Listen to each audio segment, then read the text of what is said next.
Ano ba, mga bossing?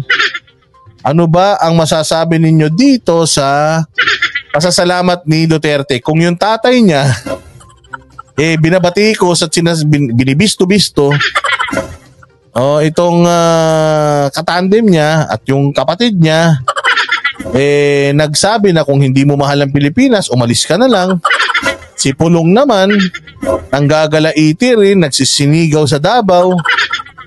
Tapos magtataka ka bakit ganito yung sabi ni Inday Sara. Di parang winatter down mo din. Para ka rin si Amy Inday.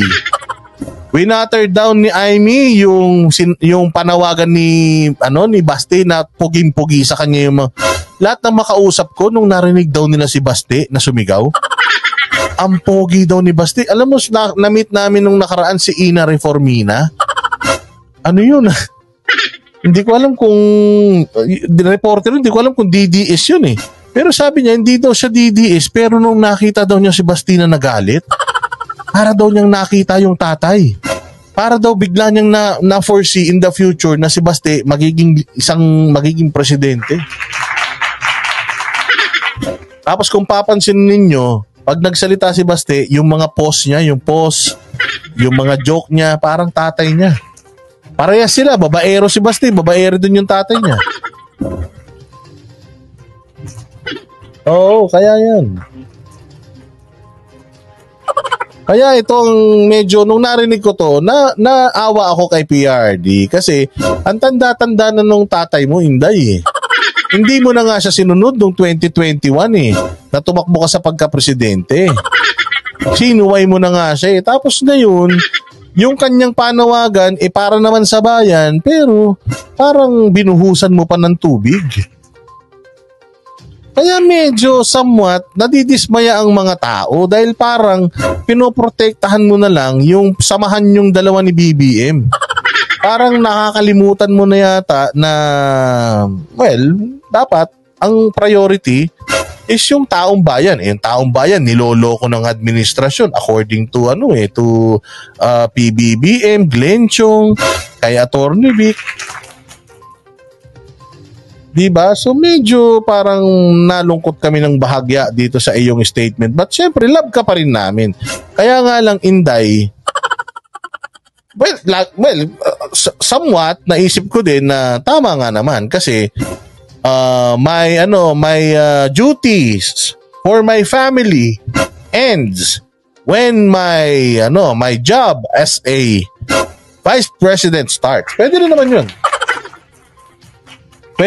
yun. Pero nalulungkot lang kami kasi eto na eh. Ang ganda na nung simula eh.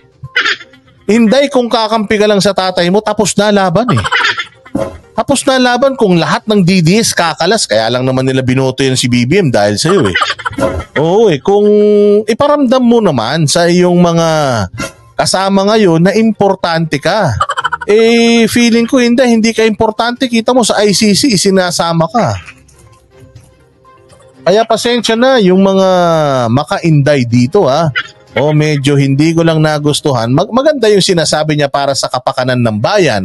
Kaya lang, Inday, kung ikaw isa lang ka lang nagtatrabaho sa kapakanan ng bayan, lahat ng mga kasama mo dyan, puros mga kawatan, walang mangyayari sa pinaghirapan mo. Maniwala ko, ikaw lang mag-isa magtatrabaho, tapos wala ka pang decision making, wala ka pang, alam mo yung kapangyarihan na mag-decide. Nakita ko na yan, di ko pinapakinggan eh. Sige, pakinggan ko. Sige, Inday. Sabihan mo na sila na move on na tayo sa ginawang panghahayop ng mga kasamahan mo dyan sa gobyerno. Mga kababayan, assalamualaikum. Ito, sabi ni Jelly. Hindi pa tayo sisimula. Galit na kayo? Ba't nagpapasalamat siya? Nagpapasalamat saan? Oo nga. Anong pasasalamat? Na sinuportahan ka sa DepEd? Bakit? Dapat ba labanan ka? Hindi ba dapat naman talaga suportahan ka trabaho niya? Kaya ka nga niya nilagay dyan eh. Tinan nga natin kung saan siya nagpapasalamat. Baka sakaling ma-decipher natin ang isip nitong pinakamamahal nating BP. Love namin si Inday ha. Love namin si Inday. Pero umamin kayo, medyo nasaktan kayo rito kasi ganun tayo. Duterte. Sumisigaw tayong gano'n, umuulang-ulam pa. Nangawit yung kakulani ako sa kilikili. Nagka-stiffneck ako ngayon, mga bossing. Ang sakit pagka yung ginaganyan ko. Dahil ang tagal nung flight sa aeroplano, tas ang tagal mo nakatingalang ganun, kakabidyo mo kay PRRD. Kumbaga nagsakripisyo tayong lahat, tapos ito, biglang nag-speech naman yung anak. Pero naintindihan naman natin, sabi nga natin, PRD is PRD. Inday Sara is Inday Sara. May kanya-kanya silang style. Respeto na lang natin yan. Taus-puso po akong nagpapasalamat kay Pangulong Ferdinand Marcos Jr. Kasi? Sinabihan niya, nag-fentanyl yung tatay mo? I'm just asking, Para sa kanyang patuloy na tiwala at kumpiyansa sa akin bilang kalihim ng kagawaran ng edukasyon. Dapat lang naman kakumpiyansa sa sayo.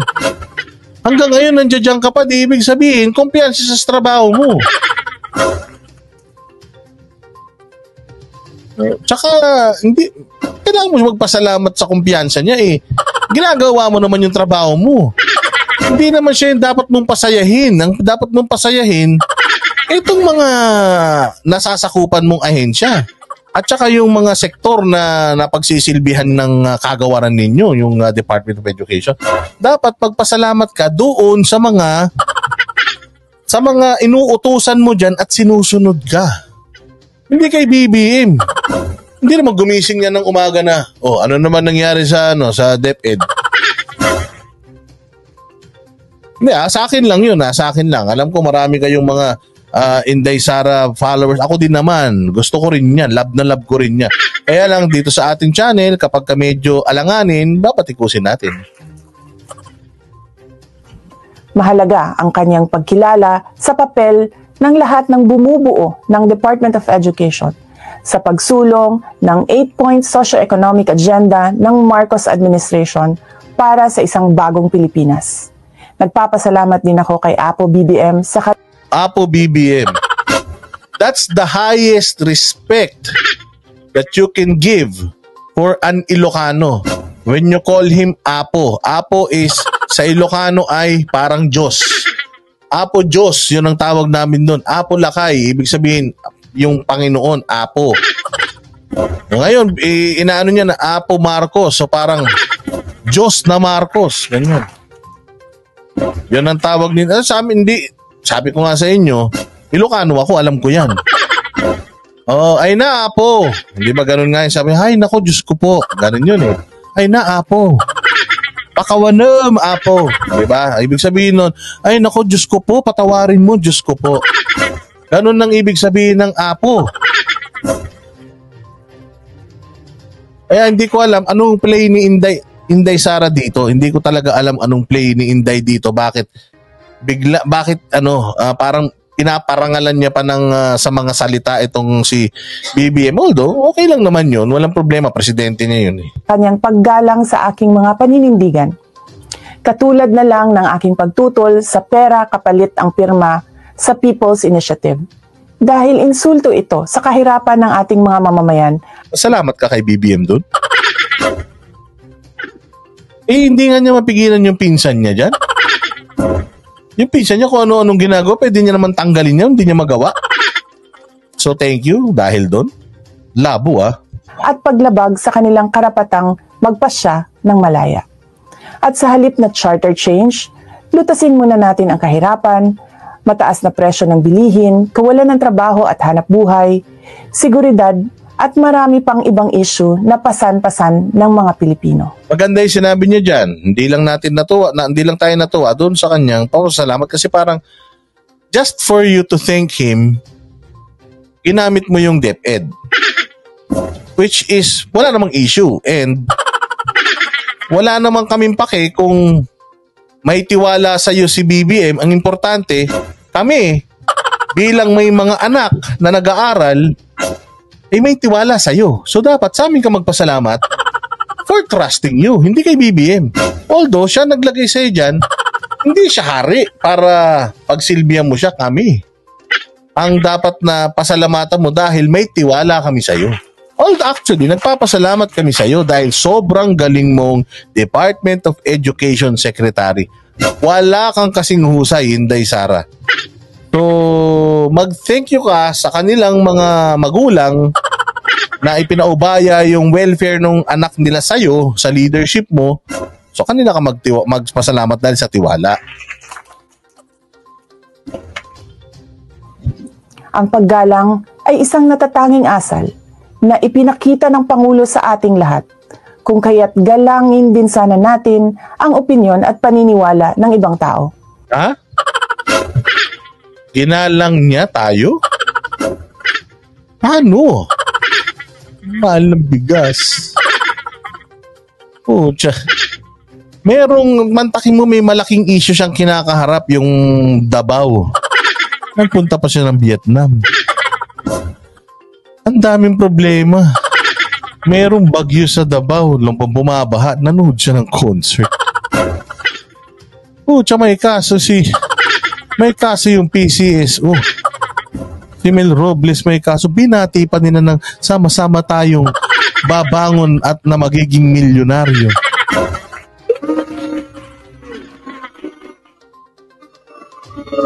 Pwedeng she's playing a poker bluff. Hindi lang niya tayo in-inform.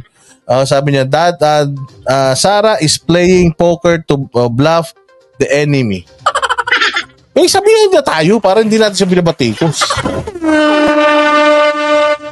Saywar ang ginagawa ni Inday. Pwede, pero bakit nga?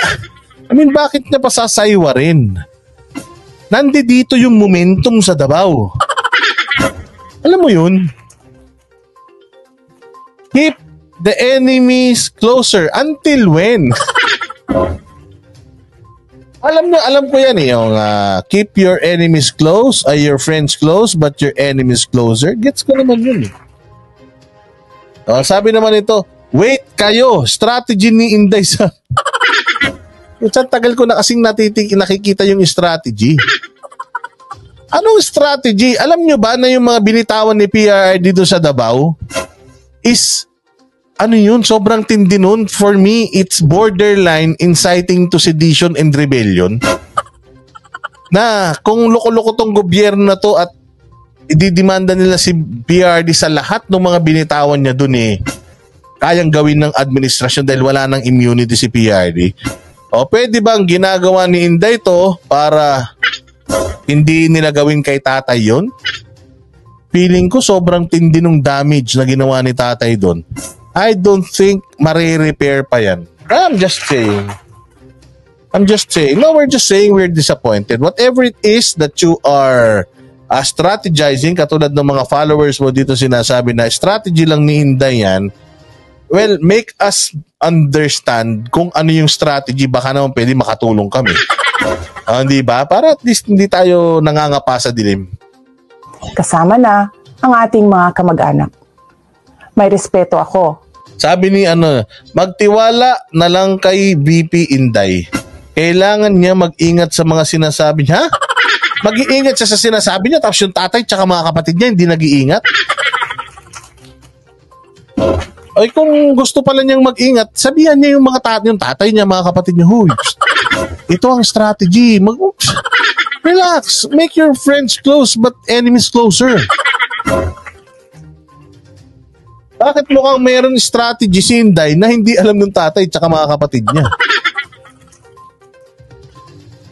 Well, I'm just asking questions, di ba? Kasi nalilito na talaga tayo. Hindi na. Sabi ko nga eto kami, papatayin na kami. Eto kami, gusto na kaming dukutin paglaban namin sa tatay mo. Kung di mo kami gusto nang ipakulong, gusto na kaming dukutin, gusto na kaming patayin, kakapagtanggol namin sa tatay mo, mantakin mo yung pagpunta namin sa Davao. Pucha, naging mitya yan ang buhay namin. Gumastos pa kami Gumastos pa kami ng pamasahe namin dyan tsaka hotel. Para lang magkaroon kami ng death threat araw-araw. Dahil nga masyadong maganda ang relasyon ng Banateros with the Dutertes. Tapos biglang boom. Naboy, magbubuwis na nga kami ng buhay. O tapos strategy pa rin. Ba yan? Ano yung strategy? Mamatay kami, kakatanggol sa inyo? Sa mga pananaw at opinyon ni dating Pangulong Rodrigo Duterte, pati na ng aking mga kapatid. Ngunit katulad ng posisyon ko sa maraming mga issue, hindi kailangan Ay, tayo dyan. Si Banatbay nasa Japan na naman. Nabayaran na naman ni Lisa Araneta yan. Ang ganun, Banatbay. Ano yan? Ikaw, ligtas kami ni Coach Oli. Gurgur. Mawa ka naman sa amin. Hindi naman bulletproof yung mga motor namin ni Coach Oli.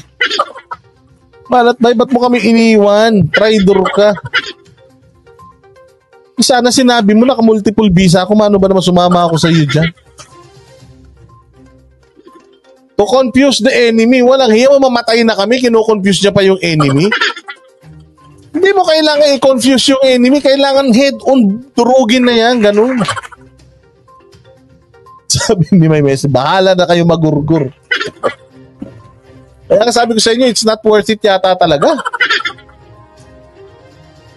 Banatbay, gusto ka nang dukutin. Si Inday, nagpapasalamat pa.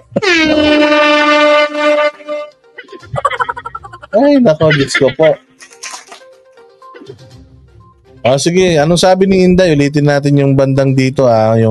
Pero somewhat, believe ako kay Inday kasi at least nagsalita siya kung saan siya stand. Na I stand for the government, I work for the government, therefore, my loyalty is with the government, not with my family. Because again, that is personal. My family is my personal affair. And I should leave my personal affair or separate my personal affairs from my, legal obligations. My legal obligation is, my mandate is to serve this government.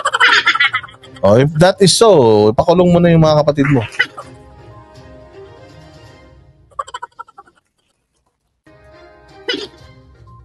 Yun lang. Hindi, okay lang naman. Kung may strategy sila, sabihin lang naman nila sa atin. Siguro naman, karapatan natin malaman yung strategy, di ba? Kasi tayo, ipapapatay na tayo. Strategy pa sila. Paano ba naman yung sabihin na, Boss Dada, magtago-tago muna kayo, may strategy tayo. Di sana, hindi na tayo nagsasalita ng... Hindi ko nga alam kung makakapag-live ako bukas, baka paglabas ko dyan bukas wala na tapos yun lang, strategy pa. Patay tayo dyan. Sa maraming mga issue, hindi kailangan na sumasang-ayon ako sa lahat ng mga ito. Pinalaki ako ng aking mga magulang na may pagpapahalaga sa malayang pag-iisip at pagpapasya. Para sa akin, laging nangunguna ang katapatan ko sa paglilingkod sa bayan. Uunahin ko ang edukasyon ng ating kabataan at kapayapaan. Actually, napakaganda ng sinabi niya rito. Kung si Inday Sara tatakbo Miss Universe, panalo na. First runner-up, second runner-up, third runner-up, and the new Miss Universe of the Philippines is Inday Sara. Hindi, sa akin yung mga sinabi niya dito ay talagang Miss Universe.